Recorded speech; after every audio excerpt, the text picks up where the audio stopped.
Oh shit! What other stories did I have? Yeah, I got very.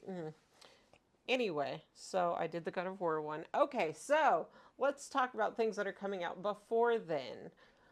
Season 5 of a beloved show about hockey players made by Jacob Tierney is coming out. If you're wondering how you missed Heated Rivalry seasons 2 through 4, that didn't happen. It's Shoresy. Shoresy is coming out in February. Season 5, February 21st on Hulu. All 6 episodes are dropping at once. Shoresy existing and made by one of the same creators as Heated Rivalry cracks me up.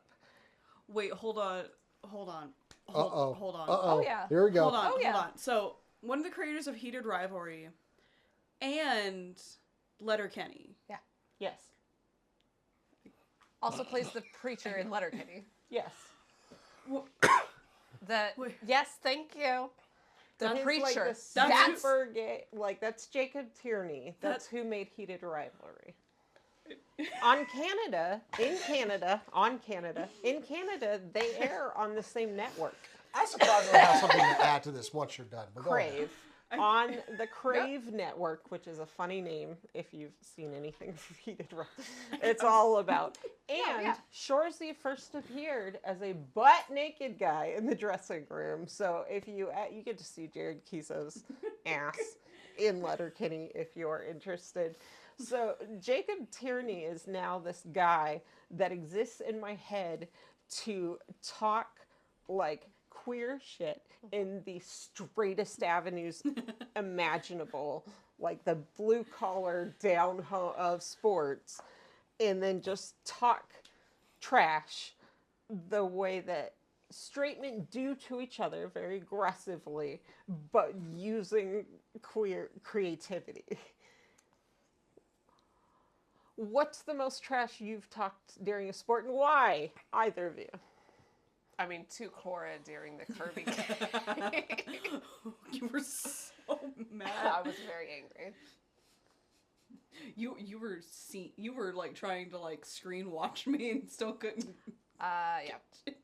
What about you, Jason? When do you talk the most trash, and how often does it bleed into homoerotic trash talk? Well, I mean, I'll tell you right now, as somebody that, has done fighting, I have said some terrible things to people.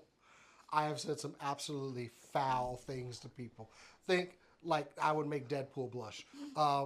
Just to piss somebody off, I have said some terrible things. And no, I can't. Didn't you at a wrestling event get children to join in on your charade? Oh, that was fun. Yeah, I got a bunch of kids to like razz this at a wrestling event. Because they were all disorganized. I had to put some organization to it. But no, I have said some horrible things. Let's see. Stuff about people's moms. Like literally while they were in the audience, was that your mom over there? And then proceeded to say something completely foul and terrible. I mean, like, distracting an opponent is a legitimate strategy. I always had good cardiovascular conditioning, so they could clearly hear what I was saying too. And you just see someone just go, like, just that. There we go.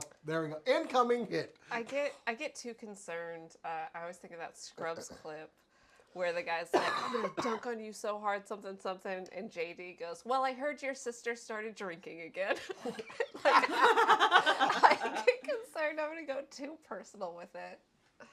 I'm a trash talker. Like, there's so many people who are like, I wish I could think of the comeback in the moment. I'm like, you actually kind of don't if you're a kind person in a lot of ways, because the amount of regret you have for having the perfect comeback and not being able to resist saying it out loud can be like worse than just feeling like, oh, I didn't have the right comment. As a kid, I told a guy right before I tapped him out, your dad's going to be so disappointed in you. And his dad was in the audience. I think I was 16, and I looked at him right before I armbarred him and said, "Your dad's gonna be so disappointed." Bam, and hit it. Incredible. And That's so good. like, and I was looking for his. I wanted to find his dad's eyes and just maybe like look like. Got him. Like, yeah, I've said some terrible, terrible things. Most of them just come out like spontaneously and instantaneous, and like my brain just kind of hands me my mouth a note, and I was not involved in the conversation beforehand. I don't know what that's like. So I don't trash talk, but I have asked someone playing Mario Party, "Hey, how many stars do you have again?" And then use the ghost to steal their stars immediately. I have a weird mix of loving to be very prepared for a conversation I'm having and then like having impulse control issues, which means like I built a database to be able to talk shit in Overwatch about what conditions we win under. But that's just like I was raised with a bunch of boys and most of them were younger and I always knew they would get bigger. And it's just like if you're fighting 4 brothers at once in very literal, like wrestling, goofing off ways, you learn to distract them as much as you can with your words before you make the move they didn't see coming. Yeah, there is an art to it. I had to go to HR one time for telling someone that they wanted something done. I told them it's not instantaneous, like my disappointment in you. I once talked. I had a casual like friendship with one of my managers. He was 6'8", and I talked a mountain to him one day, only for him to move aside and me to see his boss, who was a 5'3" tiny lady, right behind him.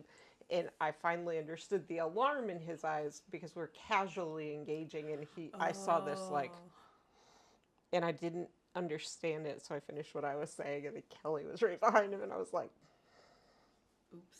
she's not going to be happy. I did Jace is that. over there like just, clearly I'm the one that talks. What was weak sauce that Jeff was saying? Anyway, I'm not sure, but I hope it wasn't the armbar thing, because I thought that was pretty good, actually. Jeff, defend yourself. Yeah. Anyway, yeah. Speaking of, but about this, the gay hockey show. So Yeah, There's two things Jacob Tierney likes, and it's hockey and men's butts. So I was not familiar with Heated Rivalry. I actually thought it was like some anime and was curious why Cora wasn't talking about it. no, it's Because I saw a lot of my circle of friends talking about Heated Rivalry and gathering together for like the season finale and everything. And I was like, what is this show they keep talking about? So conceptually, Heated Rivalry is like if Interview with the Vampire was hockey.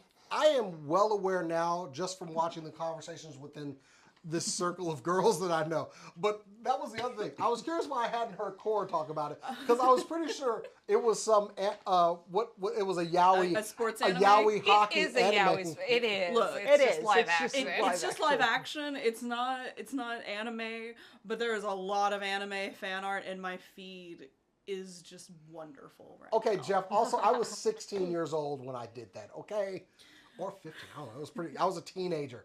That was the best I had at the time.